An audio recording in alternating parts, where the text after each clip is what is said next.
So our last session today is deworming strategies and liver fluke control, and our presenter is going to be Chris Perry. All right, good. Got some good fans in the back. Appreciate it. So I talk about this topic and subjects probably every day, but it's usually around a shoot or a tailgate. As such, if you have any questions, please raise your hand. If I don't see you, wave it around a little bit. Interrupt me in the middle of it, because I find that's going to be the best time for you to pop that question up or answer at that point. We'll see what we can figure out from there. So this is a topic that has been increasing, I think, in awareness. Hopefully, we're starting to get most people kind of aware that it's out here, it's something that we're dealing with.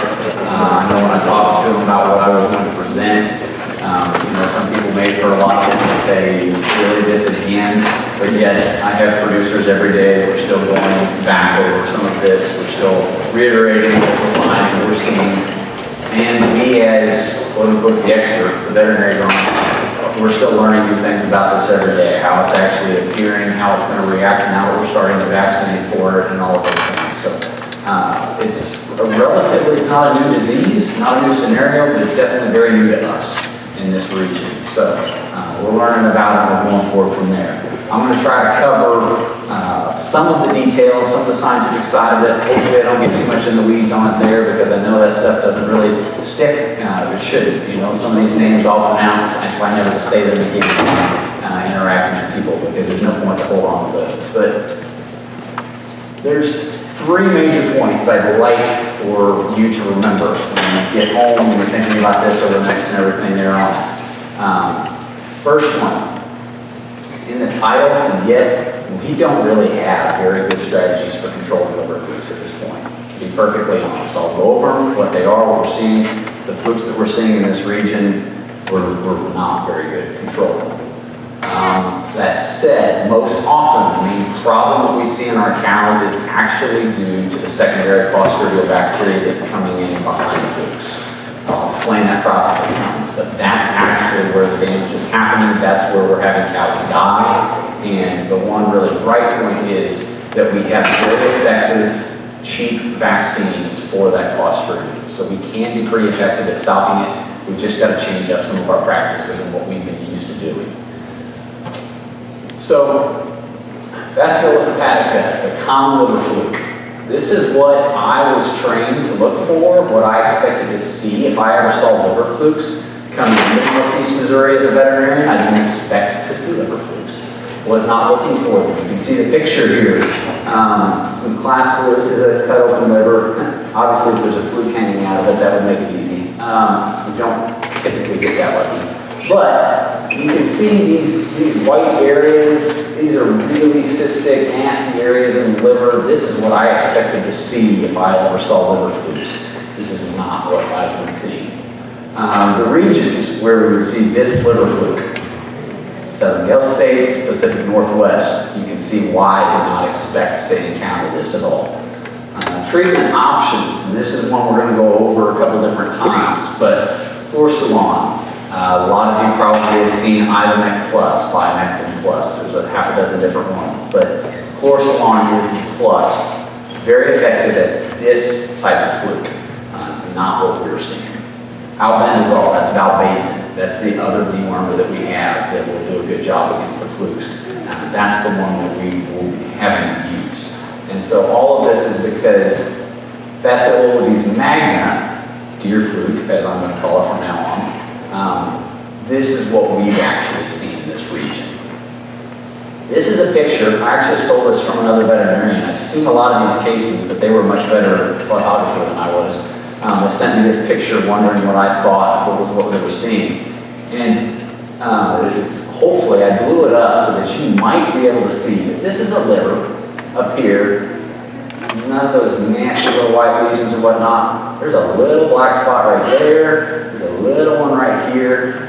It's a lot more representative of the liver damage that I have seen in the cows that I have posted that are seeing this. We've just seen a little bit of those liver tracts where it is. And that's going to come up again and again for what we're seeing, because you can see a lot more damage in this cow This is because of this bacteria and what it is, but it's this little bit of liver damage. Frequently we see larger areas than that, but that's what's letting this thing get going. So this fluke, some of the same areas, it was reported for quite some time up in the Great Lakes area. Now we're seeing it, I'll say Midwest, because I have heard of some reports in southern Iowa. Quite honestly, we're in part of it right here. Where we're at right now, I'm not seeing a lot of it in the Kirksville area, but as you push to the southeast, we've had a lot of cases in through there, so it's becoming pretty common. Treatment options: albendazole, chlorsolon, not effective. We've got a slide that will cover that again. Against this fluke. I've heard of several people using it. It is cheaper, so it's tempting. It's not effective on this fluke. Albendazole, question mark. Albendazole is not labeled for this fluke in cattle. It is labeled in sheep. There have been studies that have shown that it's effective in cattle. There is some debate about what dose it needs to be at. This is the life cycle, and this is kind of an odd little sketch as it goes up, but through looking at some of the different materials and everything, I think this does a really nice job of outlining how this fluke goes. And it's not so important that you know the whole life cycle, except that it really comes into play for, as we're going to talk about, ways that we can maybe manage this or prevent seeing this in our cattle. So this is the way the flukes would like to go. This little life cycle over here. White-tailed deer is the definitive host. White-tailed deer sheds the eggs for these flukes in the feces. They then hit this little life stage before they pass into the snail. This is what's always fun. Everybody remembers the snail and flukes. These flukes do have to pass through this snail to continue maturing into their life. And then we hit this next life stage where these will be just in the grass growing. Typically, they would want to go back into the white-tailed deer, but this is where our other species get infected. They go ahead and eat this. We see these pass into the cattle, sheep, moose as it were. The reason we're calling cattle, sheep dead-end hosts is because this life stage will pass into them the same way it does deer.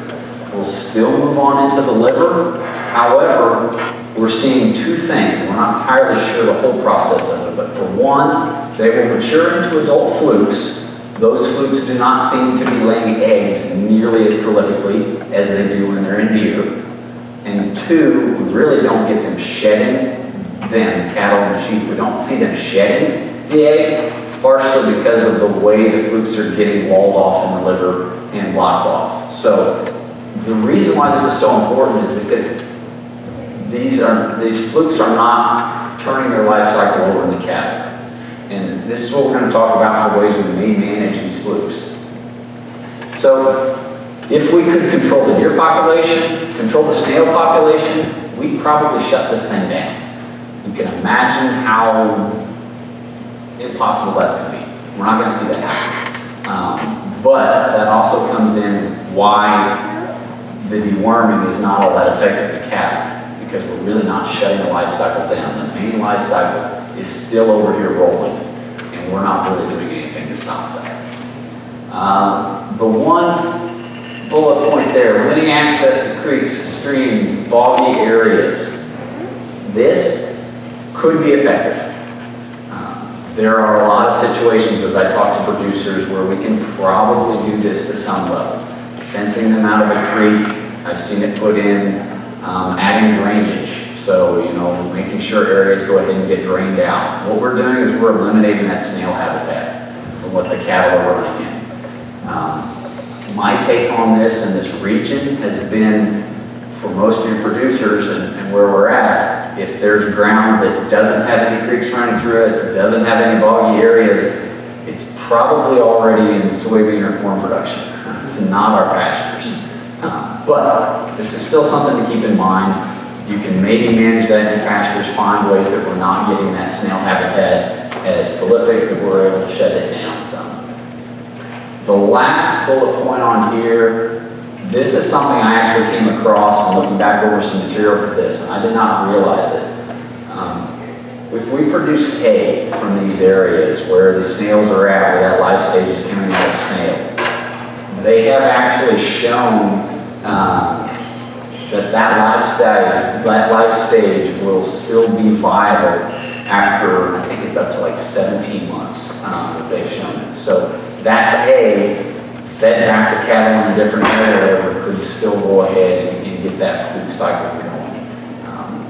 One idea would be if we're moving hay throughout regions, even if you haven't had it in your region, you could potentially bring some hay in if we have it as a problem.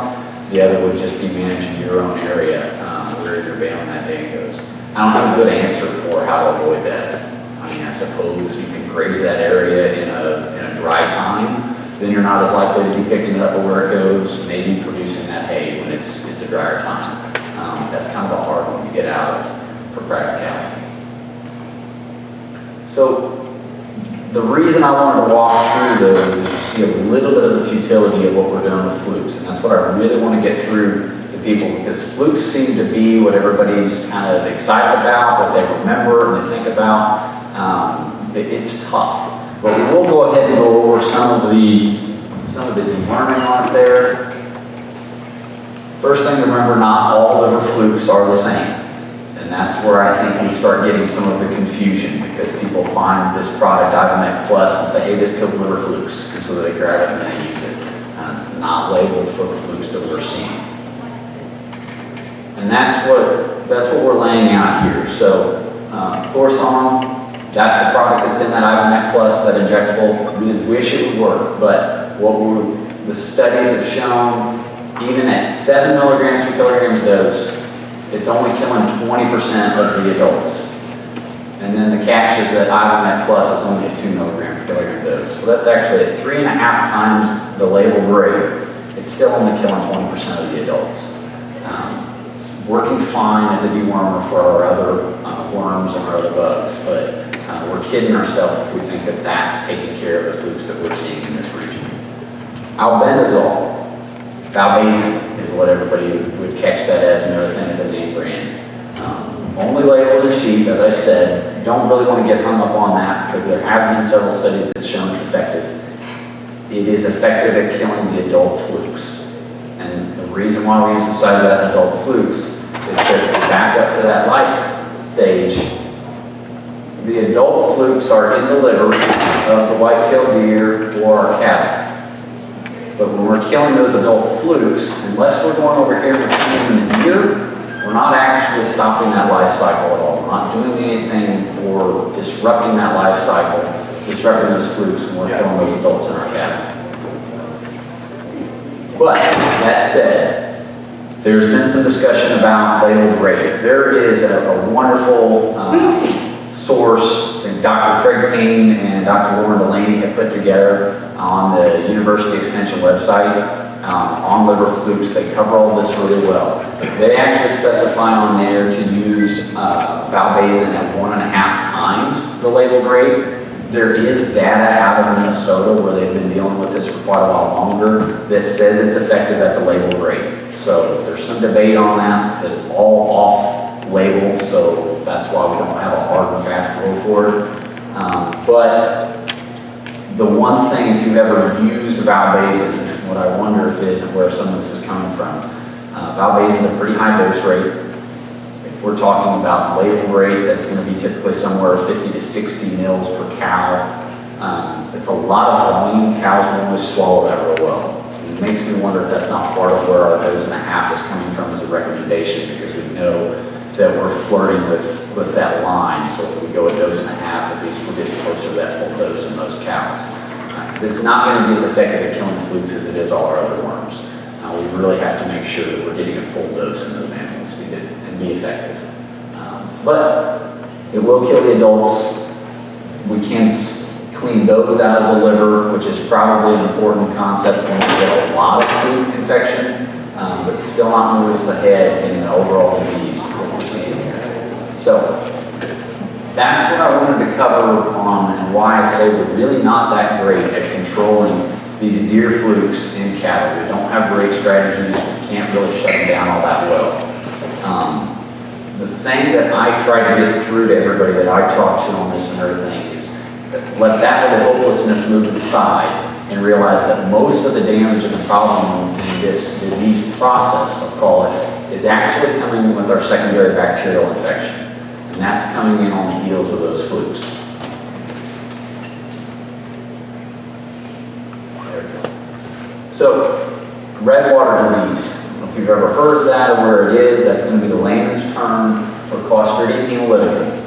There's actually another Clostridium bacteria that you'll see reported sometimes that follows up with these flukes. I'm only going to talk about this one primarily because the two diseases look very similar and treatment and control options are pretty well the same. So without getting into the weeds of the different ones, this is what we're going to focus on, what I want you to really think about and understand. Hemoglobinuria, bacteria causing hemoglobinuria, which is where we get the red water disease, because it's actually pushing that hemoglobin into the urine. The reason why this is following from the flukes, the Clostridium bacteria is ubiquitous in our environment. It's in the dirt, it's in the soil. Don't think of it necessarily as passing from cows to cows, being nervous about that being contagious. Just pretty much put in your head, Clostridium's out there, it's going to be out there. We're going to have to try to manage it from there. If it's on its own, we're probably not going to see much problem. We're not going to see any damage in cattle. We're not going to have those issues. When we get the liver damage, it doesn't have to be a lot, but we get some liver damage. When we get that liver damage, now that Clostridium can germinate and start producing the spores that will produce the toxins that actually sets this disease off and makes the cow sick. So that's why we're getting it in conjunction with liver flukes. It doesn't have to be. It can be something else that causes liver damage. But in that conjunction with that liver flukes, something causes a little bit of liver damage, then that bacteria takes hold and causes our major problem. Urine will be red. Common thing that's going to be a post-mortem finding, and that's just because this disease moves so fast. But if you happen to see that cow that's a little bit slow and sluggish, and you see her urinate, it's red in color, it's sort of jump to the top of your list. It's possibilities of what we're seeing. And what's happening is as those toxins are destroying those red blood cells, it's releasing the hemoglobin that's in the red blood cells, the body's filtering it off, and it's ending up in the urine. So that's where we're getting that red color and that red water. Internal bruising, that's where, let's see, that picture's coming up here. That's what you're seeing through all of this. And quite honestly, the first several cases of this that I saw, and I know was working kind of with another veterinarian too on this bruising was completely perplexing us, is what we were seeing, what was going on. We didn't know what the disease was. We were losing these cattle too, trying to think it was something anaplasm related. But this bruising is very common and classical. And now that we know what we're looking at, we'll see this. Part of it's happening because of that destruction of those red blood cells and because we're getting some lysine of those vessels. But again, you're not going to see that until you open that cow up, but it is classical what we're seeing there. The progression of that disease, most of the cases that I have seen have been in unvaccinated animals. And that's because we were not vaccinating for this disease for the most part. So in unvaccinated animals, when we see this, it's fast, you know. Is that 24 to 48 hours accurate? I always get calls about a cow that was fine yesterday and she's dead today. So, you know, I know how that goes and how often we're seeing the cows and where we go. The reality is, if somebody tells me that they've had a cow that's been sick for 5 or 6 days, this disease goes off on my list because it moves faster than that. It is going to be quick from the time that that cow starts showing you some symptoms until she's dead, which is why prevention is going to be so critical, because I don't know that I've heard of a successful treatment on this disease and where that's at. I've talked to a few veterinarians who think maybe they had this cow that might have been showing the signs, so they quickly stepped in. LA300 or penicillin are thought to probably be as effective as anything, and the cow didn't die, so they kind of chalked that up to maybe we had a successful treatment. I haven't had it. We're going to have to move really, really fast to step in the way of that. Most often it's just going to be sudden death.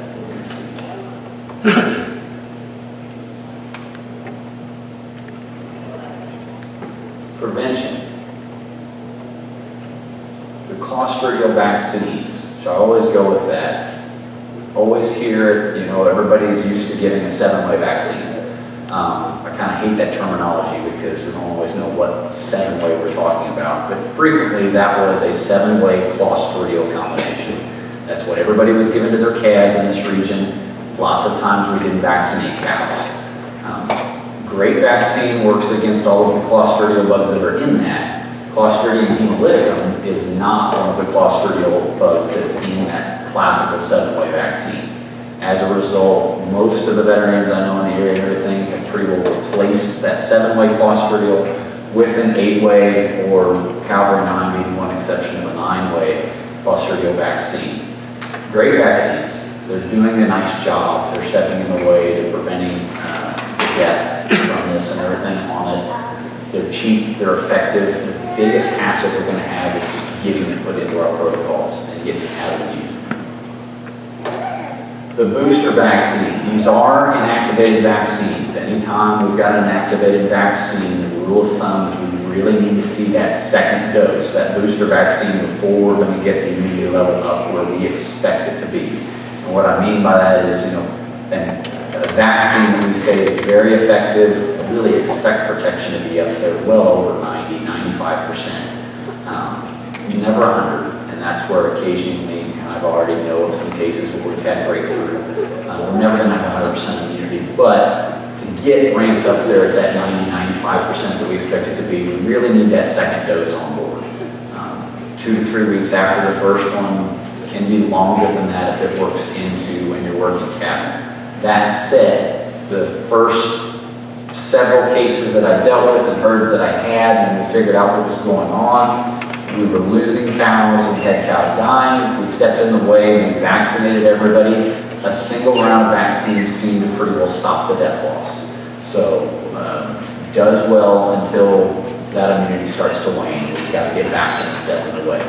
Saw several of those too, and that's the next thing to remember. We're not used to having to vaccinate this frequently for most of our bugs and most of our diseases, but at this point, and that's where I say we're still learning every day on this, on how well it's going to work and what it is. At this point, all the veterinarians that I've talked to are kind of agreeing that it looks like this 6-month duration of immunity is holding pretty accurate, which means we're going to have to be vaccinating our cows twice a year to keep their immunity up there where we expect to not be having any animals die. And I have a number of cases where cows were vaccinated or protected. We drug our feet. We got out to month 9, 10, 11, and we had a breakthrough case. So I really think that this is. My hope is that as we get cows' immunity level up where we expect it to be, maybe this falls back to an annual booster. But that was definitely my hope 2 or 3 years ago. It's not seeming like that's the case. It seems like we're probably going to have to keep this on more frequently than that to be on top of it. Good news is it's cheap, it's effective. Bad news is that we're probably going to have to work the cows through a little more common than we used to, frequently than we used to. Okay. So, are there any questions on this to this point? That's kind of what I wanted to cover with our liver flukes, Clostridium hemolyticum. I talk to people all the time, and I hopefully get through to it, and then I ask them again, and they don't remember it. So please, if there's any questions on that, if you're curious about it, what is it? Yeah? I got one. So basically you're talking about trying to control the flukes, but at the end of the day, you need to control the, I'm going to call it red water, so I'm going to say the big word. It's all right. Do liver flukes contribute to weight loss, like other forms? Liver flukes, probably not as bad, and especially when we're seeing these deer flukes, it's going to be, how badly infected are the animals. If we have a bad infection, then yes, we're going to be seeing some ill thrift, some weight loss. We can see death from the flukes alone. But if you think about the liver's pretty robust. That's why some people can do a lot of damage to their liver and still exist and do fairly well. The reality is that we don't need 100% of our functioning liver to be able to function fairly well. And so if we've got that adult cow that just has 1 or 2 adult flukes that are in that liver and cysted, they're not producing eggs, they're just kind of existing.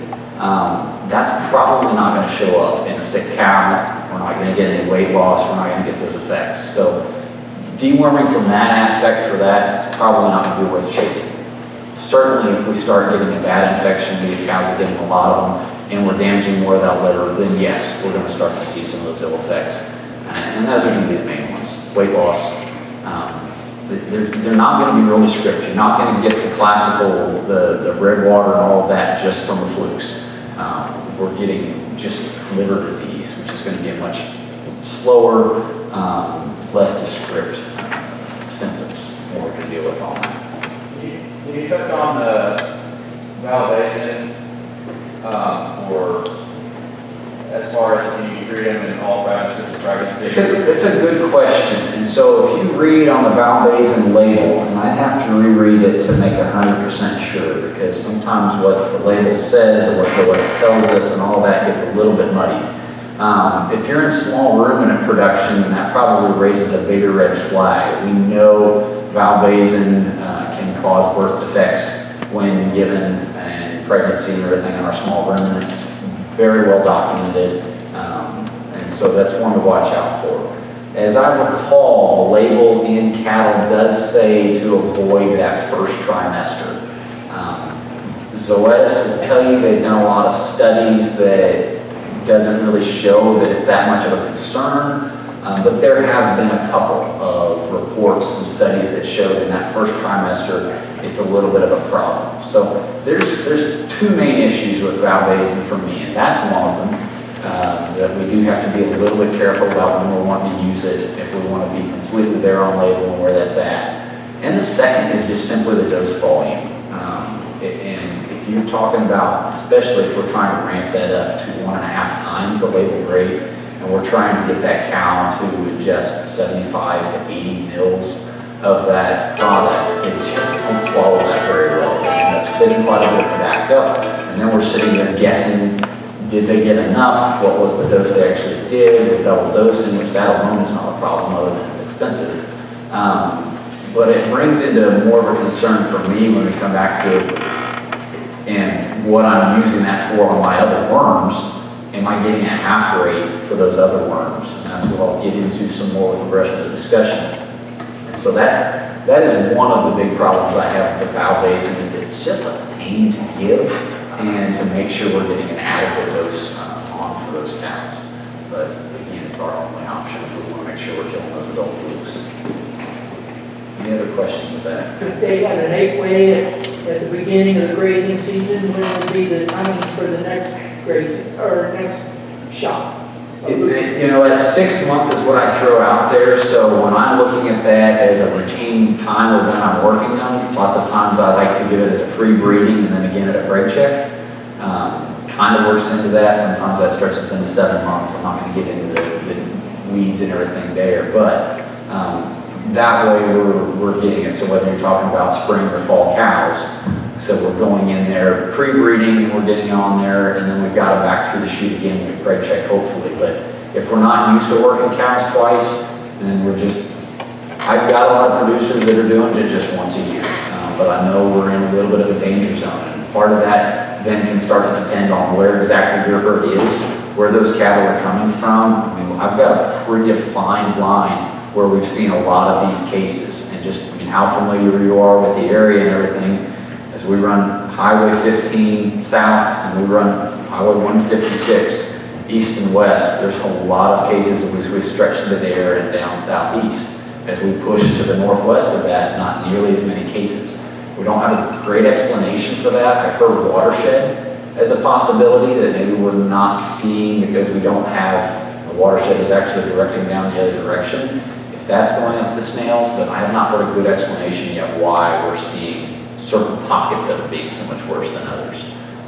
So the reason why I get into that is, okay, if you're in an area, you haven't seen it, your neighbors haven't seen it yet, maybe you stick with just once a year until that changes and you start to hear something else popping up.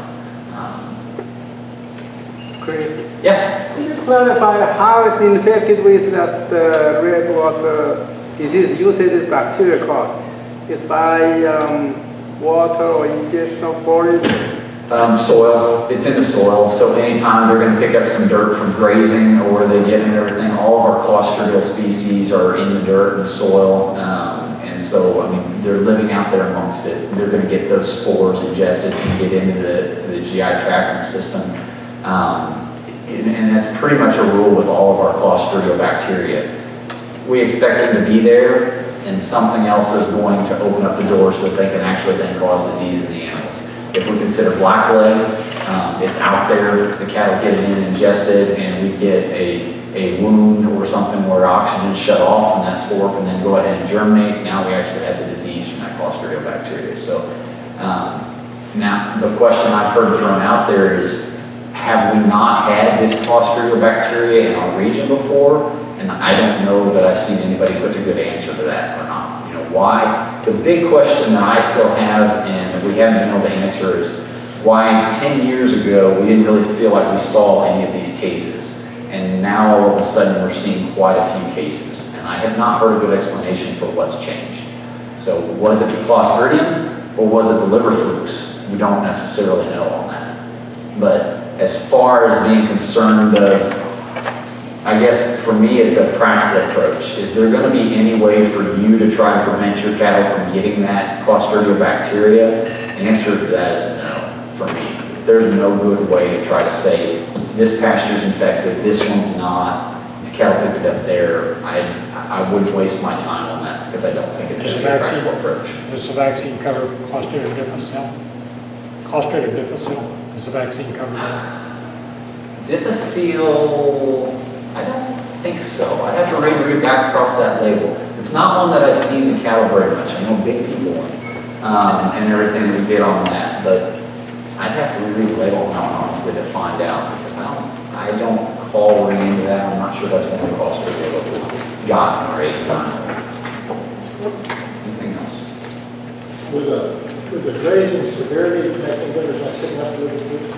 Yeah, grazing severity, and we can get into that a little bit more as we go into some of the just the general discussion. That's all right. That's because that's very much the same. So if you think about the way those cattle are getting infected, is that they're picking up that life stage when they go out and graze, whether they're actually ingesting the snail or more likely they're ingesting that stage after it's coming out of the snail. They have shown that. And they've shown this some on the flukes and those as well. I know there's a lot of work done on the worms, but depending on what height that grass is at, we graze it down to 2 inches, they're vacuuming up everything that's out there. If it's up to that 4 inch, and then we really can eliminate a lot of how much of that they're ingesting and they're taking in. I've always thought that was a little bit academic in discussion though, because I know when I go out and I watch my cows graze, if they have a grass that they like, they're going to eat that in the ground. While they still avoid this grass, I think it's still a foot high. And so, yes, in theory, if we can keep them from eating down in 2 to 4 inches off the ground, then we can stop a lot of that infection rate. In practice, I'm not sure we can get there that often. So, all right. I also wanted to go into a little bit. The talk was, deworming strategies and whether you take that as a prize just to flukes or just in general. I thought we could talk a little bit about protocols, deworming protocols, and what we look at. I saw on the program there's another talk going on right now on the small ruminant side of things. And I'm assuming most people here, obviously beef cattle are in that. It should be our goal to not get to where the small ruminants are in the parasite world.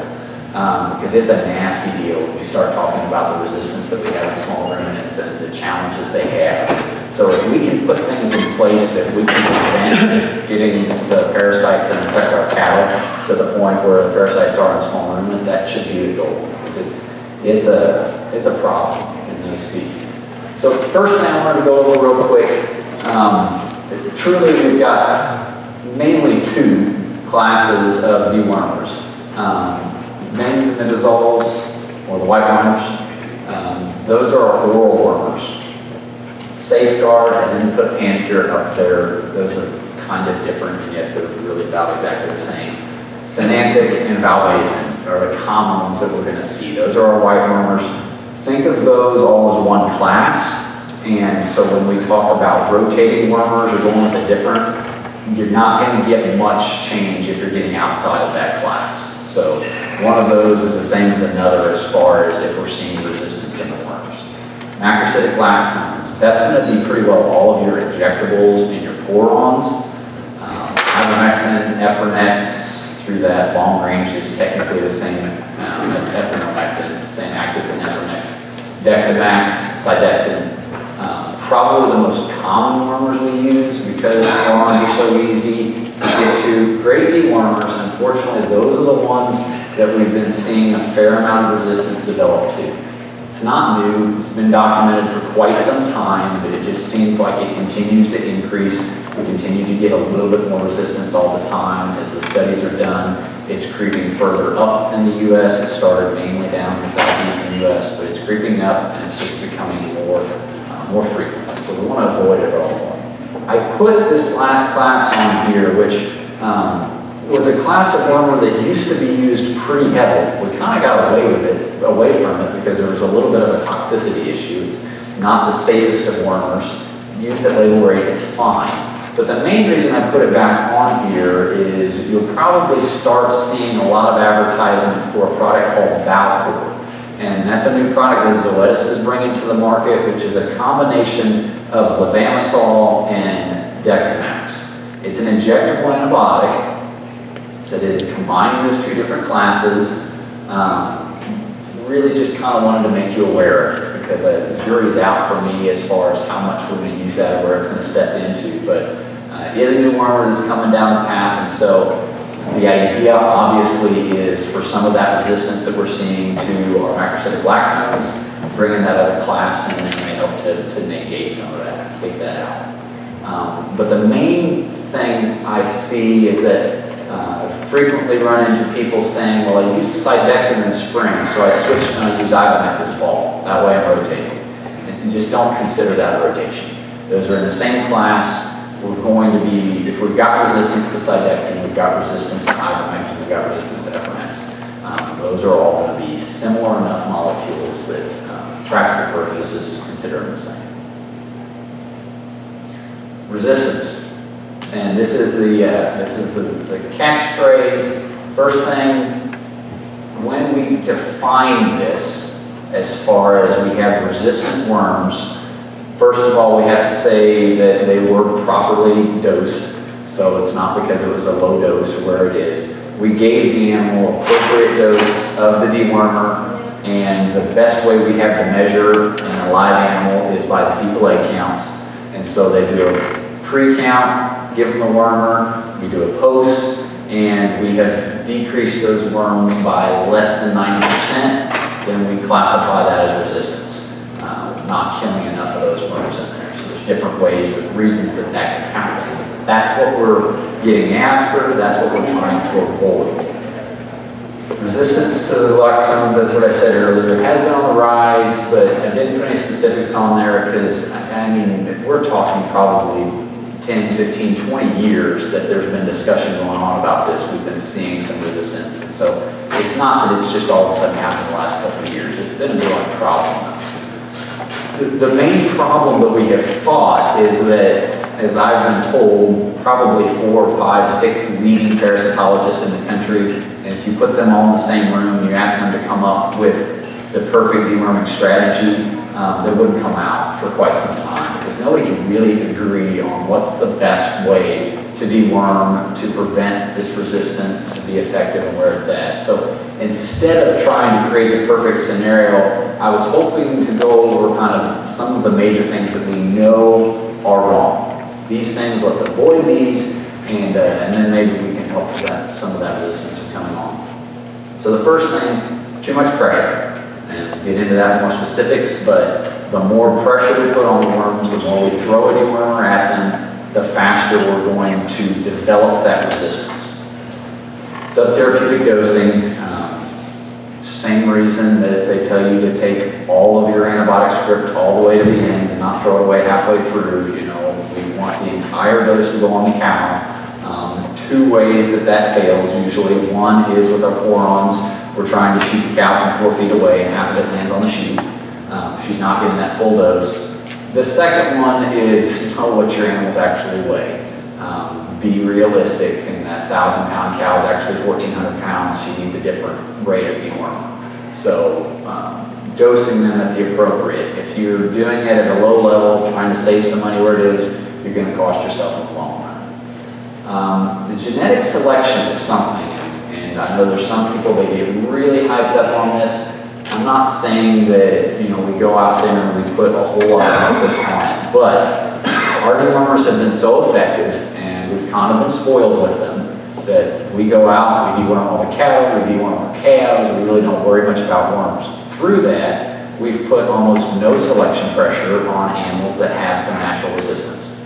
And while if we are not putting any selection pressure on it, just the way genetics work, we're probably actually taking a few steps backwards.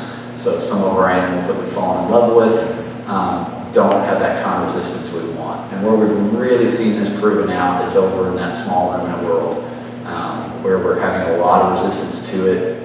We're seeing some animals that we just got to cull. They are not resistant to it, but if we get them off the premises, all of a sudden we can make a big change for the herd. So I'm not advocating that we start putting this a lot in, but I think you'll see some of the steps I think we could take will naturally make us put some selection pressure on those genetics. So the big catchphrase is refusion. Whether you've heard of that or not, it's been out for a while, it's something we'll throw out there. Fancy word, but the concept is that when we deworm this, so this is the population of worms in our cattle. We deworm these cattle, our wormers 100% effective. These are the worms that had natural immunity to the dewormer. We didn't create that immunity, their genetic makeup just was such that they were not going to die no matter what we did with that wormer on them. But now we've eliminated everybody who was susceptible to our wormer, and everybody that we have left is now resistant to our wormer. And where this becomes a problem, when we talked about we're putting a lot of pressure on it, now all the worms that are breeding and infecting our pasture are these. And so now all of the worms, all of the eggs that they're shedding on the pasture are resistant to our deworming. I'm going to back up to that.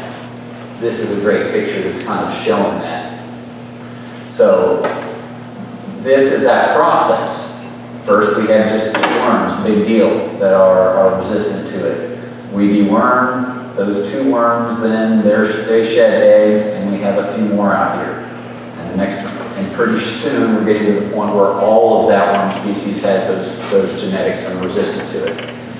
This is where our deworming frequency and how much pressure we're putting on. If we're deworming these cattle every 2 months, we're going to push this process pretty fast, and it's going to become a problem. A lot of people think, well, I never deworm my cattle every 2 months. If you're using a generic ivermectin for fly control, then you're deworming your cattle every couple of months, and that's what's shoving this thing forward really fast. If we're talking about once a year deworming, maybe twice a year deworming, this process gets stretched out enough, we're probably not going to see it become much of an issue. And that's where the frequency comes in. Leaving some animals untreated. This is what always pops up when we talk about refusion. I find that this is easy to talk about when we're looking at pages. It's hard to actually put into practice, because who wants to pick out which few cows aren't going to get dewormed as they're running through the chute?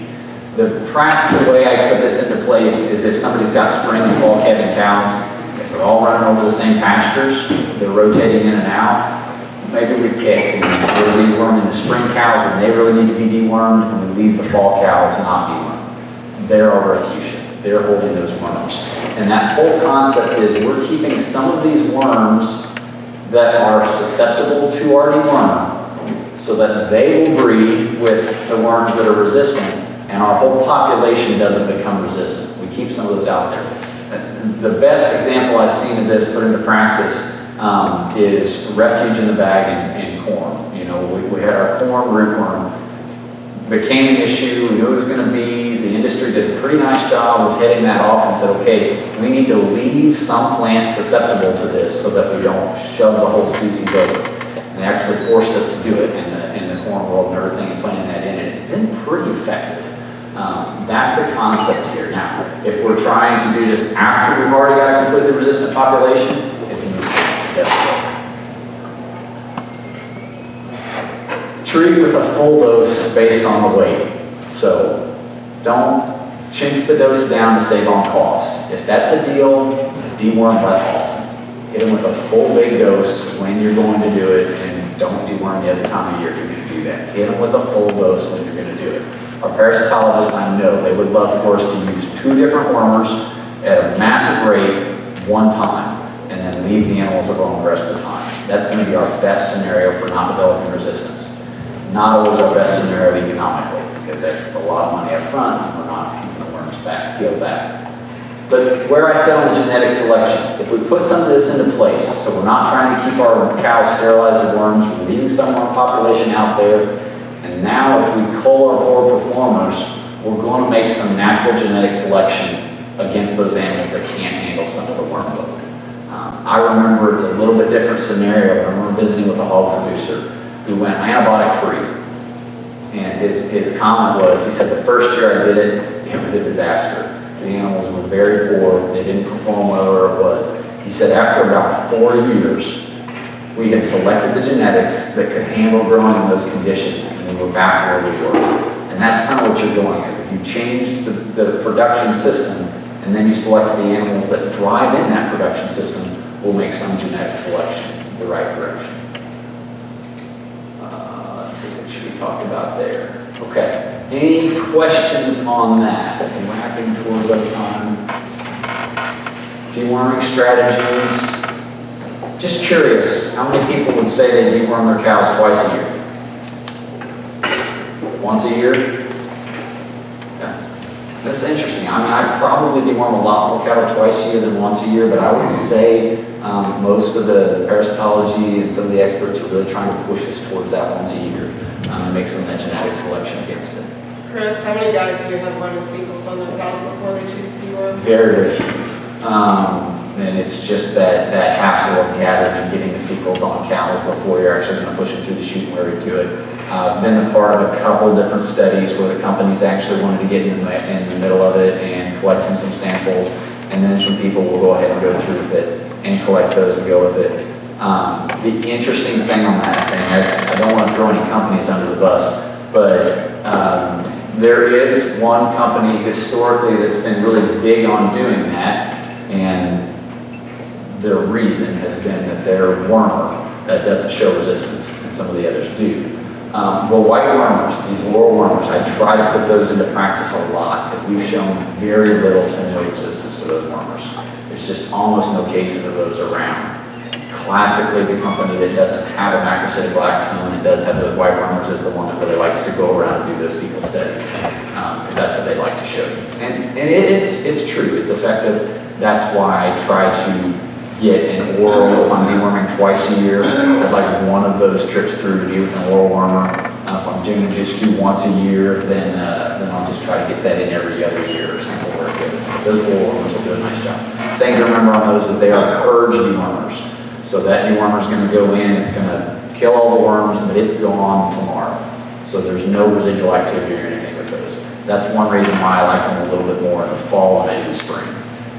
Because once we knock those worms out for the winter, then we should be picking worms back up through the winter.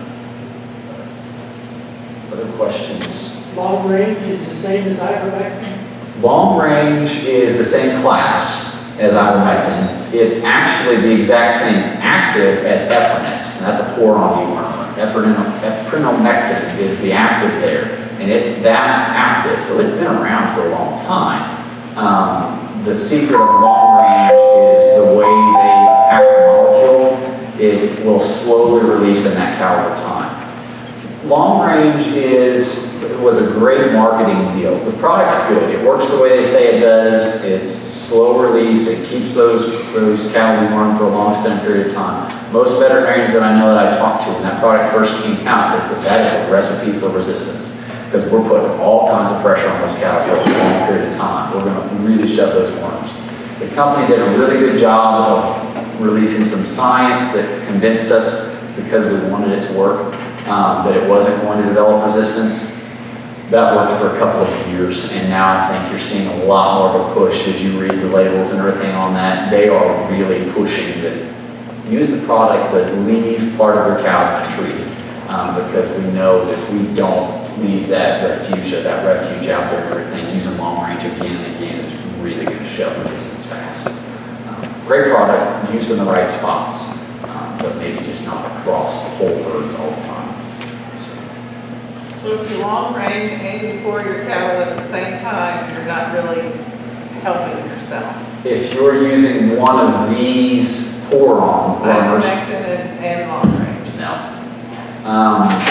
You could maybe think that, if we're talking about lice control, that might be one reason that you were doing that pour-on and everything there in the fall. There's better products for lice, clean up to ice band. There's several different ones that won't have any deworming action, but will do a better job for lice even. Yeah, long range and a pour-on dewormer, no, you're just doubling up on it. Same actors.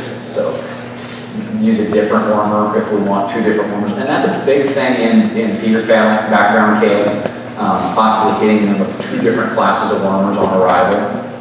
If you feel like you're running a lot of background calves and everything, there are some that will do that, because that way we know we knock out all of those resistant worms. We're going to talk about a scenario for creating resistance. Is that guy that's going to buy calves, he's going to feed them on his grass trap for 2 months, and then sell them, buy more calves, feed them like grass trap. Every time they come in, we deworm with the same wormer.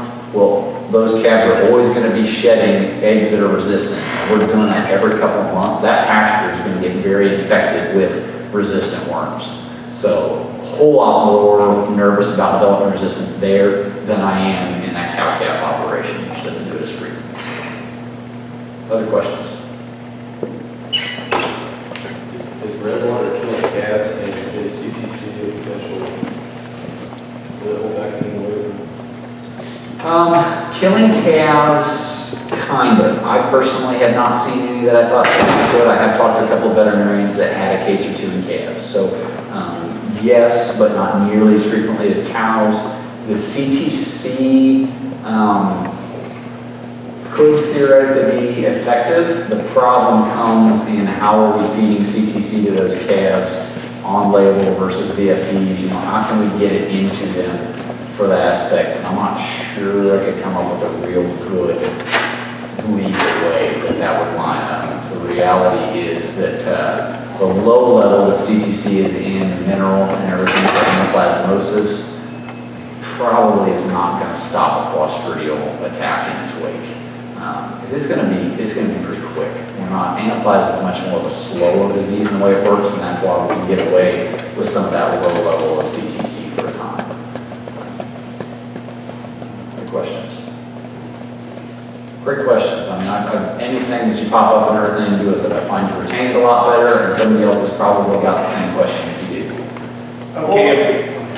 Go ahead. Go ahead. I was going to say, if you use like Safeguard for injectable in ivermectin or pour-on later, is that effective? We sometimes use ivermectin just for fly control.